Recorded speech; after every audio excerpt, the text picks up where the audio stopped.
충주맨이나 뭐 코레일이나 요즘 공기관의 에센스 채널들 되게 뜨고 있잖아요. 윗분들한테 컨펌 없이 홍보를 하고자 하는 콘텐츠를 기획을 하고 촬영을 하고 있기 때문에 상급자들이 그러한 부분들을 보고받고 싶어하고, 근데 사실상 그런 부분이 마케팅 성과를 개선하는 데는 전혀 도움이 되지 않는다라는 것들을 모두가 다 잘 알고 있을 거라고 생각을 해요.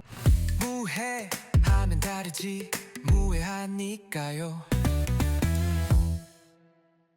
2025년 지금 하반기를 향해서 달리고 있죠. 사실상 하반기가 또 중요하잖아요. 지금 벌써 촬영일 기준으로는 5월인데 하반기 전략 수립에 맞춰서 인하우스 마케터 분들이 준비를 하고 점검을 해야 될 그런 내용으로 오늘 진행을 할 겁니다. 2026년도 연봉에 대한 협상이라든지 아니면 직급 체계 변경이라든지 지금부터 준비를 하시는 분들이 꽤 많을 거예요. 그런 분들을 위해서도 이 영상이 진짜 보탬이 될 거니까 꼭 끝까지 봐주시고요. 그래서 우선 제가 말씀드리고자 하는 포인트는 점검을 해야 될 그런 중요한 사항들을 말씀을 드리려고 합니다. 첫 번째로 저희가 가장 기초적인 개념이죠. 퍼널이라고 하는, 흔히 얘기하는 퍼널에 대한 7단계가 있어요. 전반적인 부분을 세분화해서 구축을 하고 그 부분들을 하나하나씩 퍼널 단계에 맞춰서 점검을 해봐라 라는 부분을 말씀을 드려요. 이 7단계를 하나씩 쪼개어서 인지 단계에서는 어떤 액션이 들어가야 되고 넥스트 스텝에서는 어떤 액션, 이런 식으로 다 세부적으로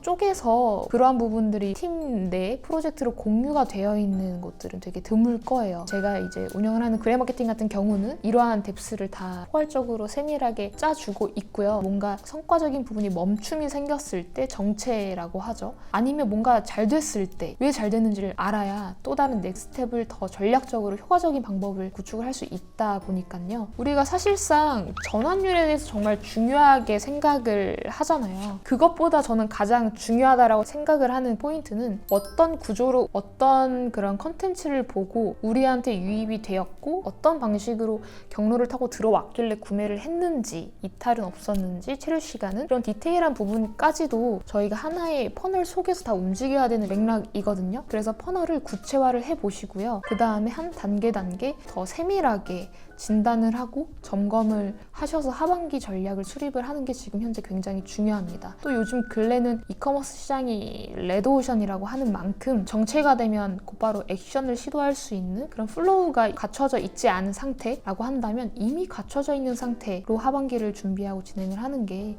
훨씬 더 효과적이겠죠. 두 번째로는 쇼핑몰에 대한 SEO를 점검을 하셔라 라고 말씀을 드리는데, 네이버 스마트스토어나 아니면 또 다른 오픈마켓 채널들이 정말 많잖아요. 사실상 우리가 가장 집중하고 상부에서도 가장 요구하는 포인트가 자체 쇼핑몰, 웹사이트를 키워라, 웹사이트로 고객을 많이 모아라 라는 포인트인데요. 가장 중요한 포인트가 SEO예요. 어떤 키워드를 검색을 했을 때 우리 웹사이트가 뜨는지 안 뜨는지, 상단에 뜨는지 하단에 뜨고 있는지, 중간에 어떤 걸림돌이 있는지 없는지, 이런 부분들을 반드시 점검을 하셔야 됩니다. 특히나 타겟하고 있는 대상 자체가 국내뿐만 아니라 해외까지도 확장된 쇼핑몰을 운영을 한다라고 하면 당연히 구글 엔진도 점검을 해봐야 되는 부분이고요. 가장 빠르게 우리가 확인을 할 수 있는 부분이라고 하면 SEO 지수를 점검을 할 수 있는 다양한 무료 사이트들이 굉장히 많아요. 여기에 우리 웹사이트를 입력하기만 해도 우리 웹사이트 지수, 속도 이런 것들이 다 가능하고 구글에서 지원해주는 서치 어드바이저 툴도 있고요. 이런 부분들을 적극적으로 활용을 해서 꼭 하반기 플랜 안에 수립을 하면 여러분들이 원하는 그런 연봉으로 협상도 가능할 거고요. 사실상 상급자분들이 가장 좋아할 겁니다. 왜냐하면 가장 현실적인 솔루션이기 때문이에요. 네, 세 번째는 AI 툴을 좀 적극적으로 활용을 해야 된다라고 강력하게 말씀을 드립니다. 저희가 AI를 실무에 쓰다 보면 사실상 지금 현재로서는 도입하기가 좀 어렵거나 아니면 내부적인 이견이 있거나 상급자와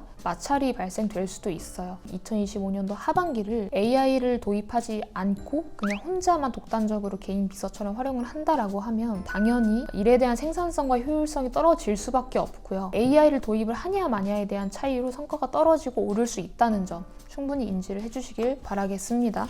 네 번째는 이제 인하우스 마케터 분들의 비전에 대해서 함께 얘기를 하면 좋을 것 같아요. 지금 AI와 마케팅에 대해서 많이 접목을 사람들이 하고 있고 여러 가지 가지 모델들을 우리가 많이 활용을 하고 있는데 사실상 개인으로 활용을 하는 조직들이 꽤나 많습니다. 팀 전체로 활용을 한다든지 아니면 전사적으로 활용을 하는 조직들 같은 경우는 중소기업 기준으로는 좀 낮은 편이고 대기업들은 좀 높은 편이에요. 아무래도 이미 대기업들은 3년 전, 5년 전에 이런 혁신의 가능성을 먼저 바라보고 그분들은 이미 소프트웨어들을 많이 개발하고 구축을 해서 선보이고 있고요. 나스나 메조도 지금 현재 그렇게 굴러가고 있습니다. 우리가 일을 하면서 가장 중요한 부분이 사실상 제가 앞서도 말씀을 드렸지만 생산성이에요. 그런 AI 솔루션들, 툴들을 도입한 곳들은 1시간, 2시간이면 끝낼 수 있는 업무들 되게 효과적으로 일을 하고 있는 반면 그렇지 않은 조직들 같은 경우에는 진짜 하루, 3일, 일주일 동안 같은 그런 업무를 수행을 하고 있게 될 수밖에 없습니다. 사실상 인하우스에서 가장 추구를 하는 포인트가 KPI 달성을 했냐 안 했냐, 전월 대비 얼만큼 올랐냐 얼만큼 떨어졌냐, 떨어졌다고 하면 왜 떨어졌냐, 이러한 부분에 가장 집중을 하는데 이게 단순히 그냥 국내 사회에 고착화된 보고 체계, 프로세스, 그리고 상급자들이 그러한 부분들을 보고받고 싶어하고 결정권자들끼리 또 논의를 해야 되다 보니까 근데 사실상 그런 부분이 마케팅 성과를 개선하는 데는 전혀 도움이 되지 않는다라는 것들을 모두가 다 잘 알고 있을 거라고 생각을 해요. 단순히 사회에서 규정한 규칙 때문이다. 그래서 이런 보고 체계에 대해서 간소화를 하거나 레포트를 자동적으로 작성을 해주는 이러한 AI나 에이전시를 도입을 하면 그 조직은 엄청나게 새로운 패러다임이 열리지 않을까, 되게 혁신적인 성장을 이루지 않을까라는 생각이 듭니다. 충주맨이나 코레일이나 요즘 공기관의 SNS 채널들 되게 뜨고 있잖아요. 그들이 그렇게 움직일 수 있는 게 윗분들한테 컨펌 없이 즉각 본인들이 원하는 홍보를 하고자 하는 콘텐츠를 기획을 하고 촬영을 하고 있기 때문에 그만큼 자율성 선사를 해주기 때문에 그런 성과를 보일 수 있는 거거든요. 그래서 여담으로 이어서 쭉 말씀을 드리면 우리가 원하는 건 사실상 단기적인 전환, 성장이 아니잖아요. 장기적으로 꾸준히 매출이 높은 그런 브랜드로 성장을 하고 싶어 하기 때문에 인하우스 마케터 분들 또한 그러한 사명감을 가지고 일을 하고 계시겠죠. 근데 상급자 또한 동일한 목표를 지향을 하고 있습니다. 그래서 우리가 하반기 때 다 함께 할 수 있는 것은 커뮤니케이션에 대한 부분인 것 같아요. 상급자와 하급자 각자가 가지고 있는 직급과 직책 그런 부분에 너무 소통에 대한 부분을 막지 마시고 다 같이 회의를 진행할 수 있는 그러한 자리를 만들어 보시는 게 일단 상급자분들, 결정권자분들이 시도해보기는 가장 빠르고 확실한 방법입니다. 저희 내부적으로도 회의를 진행을 할 때 너나 할 것 없이 다 같이 진행을 하고 있고요. 사실상 그러면 효과적이지 않은 회의가 되는 거 아니냐라는 우려사항이 있을 수도 있는데 그런 회의를 진행을 할 때 저희가 사전에 어떤 주제로 논의를 할 거고 어떤 내용으로 회의를 전개를 할 건지에 대해서 숙지를 한 다음에 회의를 전개를 하면 훨씬 더 디벨롭된 그런 회의를 진행할 수도 있고요.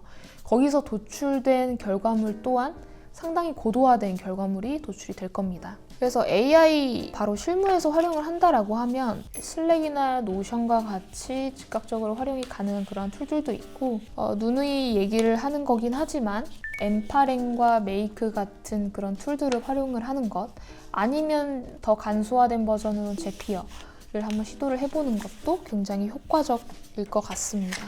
AI와 함께 일을 하면서 우리는 통찰력을 더 많이 길러야 됩니다. 근데 가장 밑 베이스는 커뮤니티에 대한 역량이라고 생각을 해요. 그런 부분들을 더 우리가 갖고 나갈 수 있도록 여러 가지 교육을 들어도 좋다라는 생각이 들고 그게 아니다라고 하면 그냥 일단 많이 그런 자리에 내가 나서보는 거예요. 이론으로 알 때랑 직접적으로 경험을 할 때에 대한 차이는 다르거든요. 딕션이랄지 말투랄지 말에 대한 높낮이랄지 그런 것들에서 일단 1차적인 우려사항들을 가지고 계실 텐데 그런 것들은 콘텐츠로서 배울 수 있는 것들이 아니에요. 그래서 직접적인 경험을 한번 해보시길 바랍니다. 그래서 추가적으로 말씀을 드리면 이야기하는 연습을 하는 것 이에요. 기회에 먼저 뛰어드는 것도 가장 중요하지만 그런 자리에 지금 현재로서는 뛰어들기가 어렵다라고 하면 그냥 방 한켠에서 혼자 스스로 카메라를 켜고 말하는 연습 이게 그냥 사회적으로서 도움이 될 수도 있지만 앞으로 우리가 살아나가야 될 인공지능과 함께 해야 될 우리 미래 그리고 마케터라는 직무를 쭉 하고 싶다라고 하시면 그 직무에 대한 미래에도 분명히 도움이 될 겁니다. 오늘 진행을 한 인하우스 마케터라면 하반기 때 이런 부분들을 점검을 하시고 이런 부분들에 대해서 더 몰입을 해보셔라 라는 내용으로 진행을 했는데요. 지금 당장 적용을 할 수 있는 것을 한 가지 세우신 다음에 이번 주부터 바로 진행을 하시고요. 다음 주에 올라오는 또 다른 콘텐츠도 많이 시청해 주시길 바라겠습니다. 이상입니다. 무해한 마케팅 모두에게 무해하게 그러나 날카롭게 무해한 노수 세상에 없는 마케팅 노수가 합니다. 무해한 노수 사람을 지키는 마케팅